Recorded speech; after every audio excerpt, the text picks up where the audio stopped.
What are we even watching? Welcome back, my delinquents. Okay, today we're going with the Critical Drinker, as I'm curious about seeing some of the Fantastic Four feedback as I saw the trailer going around, and we haven't done one for a while. As you know, I jump between different reviewers or movie stuff, so let's get into it.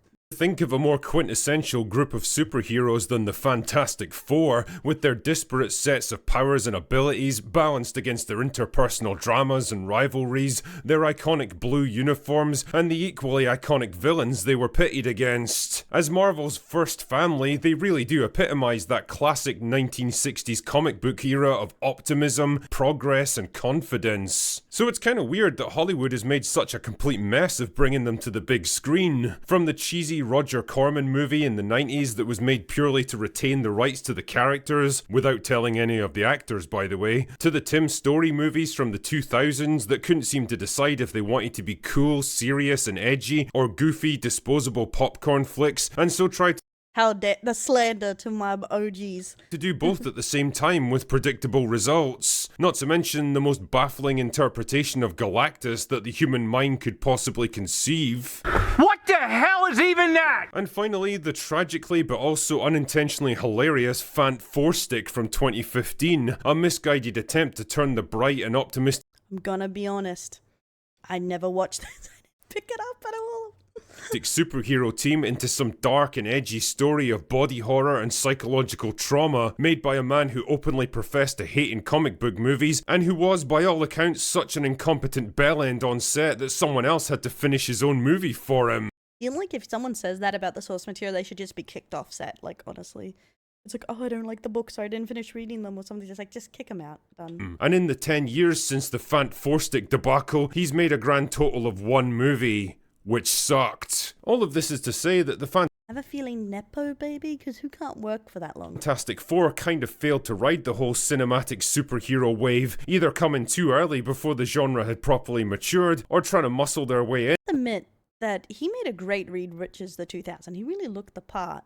at the peak of popularity with a rushed and poorly made product. But what's a difference a decade and a major corporate acquisition makes? And now here we are, the Oh my god, it was a decade ago that movie came out? Fantastic Four have come back to Marvel after more than 30 years in the wilderness. Ironically enough, they might actually be facing the opposite problem now, finally figuring out how to make the IP work on the big screen, only to realise they're 10 years too late. The wave has passed and people just aren't that interested anymore. But I don't know, I was getting like major Fallout vibes for some reason from like the vibe of the sets and everything. I'll come back to that one later. Believe that! Anyway, all this bullshit brings me to the first teaser trailer for the new Fantastic Four movie, First Steps. Because this is the first step towards rebuilding the MCU, I guess. So what do I actually think about it? Well, I kinda like it.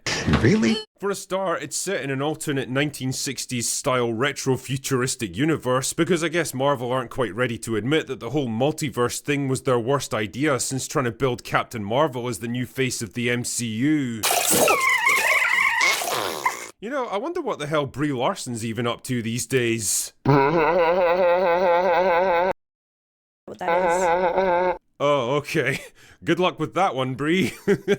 She has done a lot of like indie and more drama stuff that I think she was a lot better in. It's Hollywood, baby. But it does allow the film to avoid all the MCU baggage and the expectations and the ridiculously convoluted storylines that have bogged down every major project in recent years. It feels like kind of a fresh start somehow, like the entire IP is going back to its roots. I feel like I know he looks more accurate to the comics, but like my baby brain from the 2000 ones, like that's what I see when I think of the thing.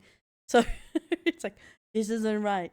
Back to a simpler, more innocent and optimistic time before all the bad stuff. And I have to admit, I was liking what I saw. I liked the charmingly earnest, old-fashioned intro to the team. No quippy one-liners that feel like they're desperately trying to emulate mid-2000s Joss Whedon. No gratingly obnoxious girl bosses putting the guys in their place. No sky beams and armies of disposable enemies to fight, and brain-damagingly over-the-top CGI. I like the focus on the Fantastic Four as a family unit, even if it does come across as slightly heavy-handed at times. Like I almost expected Vin Diesel to pop up with a bottle of Corona and start toasting La Familia. Yeah, that meme came quick already. Like, that's It's already going I everywhere. like the retro-futuristic technology and the cityscapes and the cars with fins on them. Just like the comics, it's a positive and maybe slightly innocent 1960s vision of what the future might hold for humanity. You know, instead of the horrifying dystopia we actually live in. I like the fact that Marvel seem to have fully embraced the look and feel of the original comics, from the bright blue outfits to Galactus and his massive fucking head, all the way down to the Thing's character design, rather than trying to reshape them into something cooler and slicker to appeal to modern audiences. And by that, I don't mean modern audiences. I mean people whose only experience with comic book characters with all their weird and wonderful shapes and sizes and outlandish designs is whatever sanitized, toned down, focus-tested corporate sludge that Marvel decided to shit out in recent years. These are all positive changes. I don't know if any of them will actually carry over. Harsh, I would say, but yeah. They're way more misses for me than hits nowadays. Over to the final movie, but for the time being at least, it does give me some kind of hope that maybe Marvel are learning from past mistakes. Not a great plan. That being said, there are a few minor things about this teaser that jumped I think they just realized they can't use the same plot for the 60th time in a different movie. So they're actually trying something different, but that might be giving them too much credit. out at me, and not in a good way, like when you jump out from a closet wearing a hockey mask while your significant other is passing by at the top of the stairs, and then come up with a completely plausible explanation for why they tripped and fell to their death. The first issue is the casting. Sue Storm in the comics is supposed to be in like her mid-20s, and even the Josh Trank version adhered to that. While Vanessa Kirby is 38 years old now, and no offense to her, but well, she definitely looks it. Okay, it doesn't take a whole brain cell to figure out why. They wanted Pedro Pascal as Mr. Fantastic. He's like almost 50. Of course, they hired someone older. They match ages. I can't say I was exactly loving And this she's gorgeous, so shut the hell up. dialogue from the Thing either. Like, considering how much time the teaser devotes to it, I kept thinking it was building to some absolutely killer payoff, but nope. I want to add a couple cloves of garlic. Not because it's not delicious, I just want to add a little bit of zip.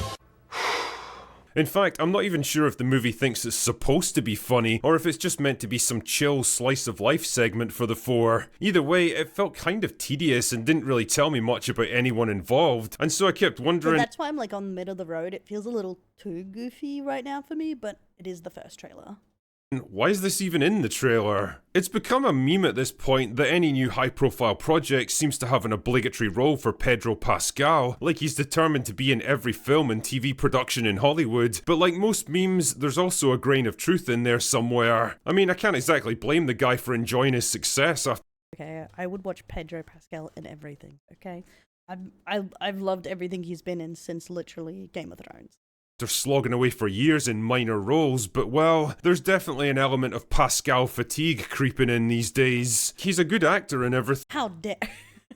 but holy shit, I don't need to see him every time I turn on my TV, especially in roles he's not really suited to. Just like Vanessa Kirby, he's a little too old to be playing Reed Richards at 49, but on the plus side, I think a slightly geeky character like this fits his sensibilities better than trying to... Yeah, I feel like, honestly, it fits him well. He looks the part. But honestly, all the Marvel characters are aged up.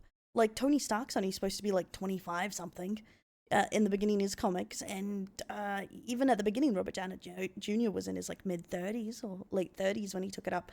They've all kind of been aged up to a certain extent because just like in anime or manga, characters are usually placed a lot younger than the life experience they would be having. They don't really age in the same way, like, because they're characters. So I give a little leeway in that because certain Marvel characters have been just older for a long time. market him as some rugged, grizzled, tough guy. In terms of the movie's box office prospects, I have absolutely no idea with this one. It's definitely being built up as the centerpiece of Marvel's lineup this year because let's be honest, Captain America's practically a lost cause at this point, and nobody's gonna give much of a shit about Thunderbolts, so this movie is where they need to win, and win. To be fair, I'm just so disconnected from this. I haven't even watched the Black Widow movie to go to Thunderbolt. And then Captain America, I might, but like I'm just so out of it at the moment. It's because I have been Marvel fatigued. There's very few I've like rocked up to see. big, and I just don't know if it in can like the recent couple years. deliver on those expectations. From what I've heard, Marvel have finally realised just how badly they've fucked up the MCU and have spent a lot of the past couple of years trying to course correct behind the scenes. And if I'm not mistaken, Fantastic Four might just represent the first steps in this new creative direction. Right. That's nice and all, but I can't help wondering if there's going to be enough of an audience left to appreciate it. Like, even the most die-hard Marvel fan would have to admit the franchise isn't exactly the cultural and financial juggernaut that it used to be, and aside from Deadpool and Wolverine, it's been churning out mostly flops and underperformers for years. I saw someone do the math, and they're still at a 60% success ratio of making quite good money, but it used to be like 70 or 80% ratio, like, compared to flops. And that's the big thing we're feeling here, because I guess with how much Marvel they pump out, 50-50 feels like a lot of trash. Add to this a growing boredom with formulaic, cookie-cutter superhero movies, and you've got all the ingredients for a film that isn't going to be nearly as big a deal as Marvel are trying to make it, especially when it's going more or less head-to-head with another major superhero movie from DC, a film that's likely to cannibalize a lot of its audience. DC still makes movies. I don't know, man. I don't really want this one to fail, because if it does represent a change of creative direction for Marvel, then I'd like to see that change pay off. But at the same time, I'm not convinced it's going to be the start of a new golden age for the genre either. Marvel are gambling big time on this one, and right now, I don't particularly like their chances. Anyway, that's all I've got for today. Away now. Yeah, it's interesting there. One of the things And I do take critical, grain of salt, as I do with most reviewers, because everyone has their own tastes. Stuff like that, because, like, some shows he disliked that I liked. Like, I didn't mind the Loki show. Well, season 1 anyway. Season 2 was, like, not as good. And some other stuff like that. They're very hit. There's a hit here, there's a miss here, but they are definitely, even their hits aren't consistently as good as they used to be. And it's kind of a problem, which I think is a problem with a lot of TV shows at the moment. But I think I'll watch it, but I have a feeling I'm going to wait for it to be streamed. There's so much that I just won't rock up to a cinema for, honestly. But Sonic 3 was definitely worse than it. That was great. And I'll catch you next time, my delinquents.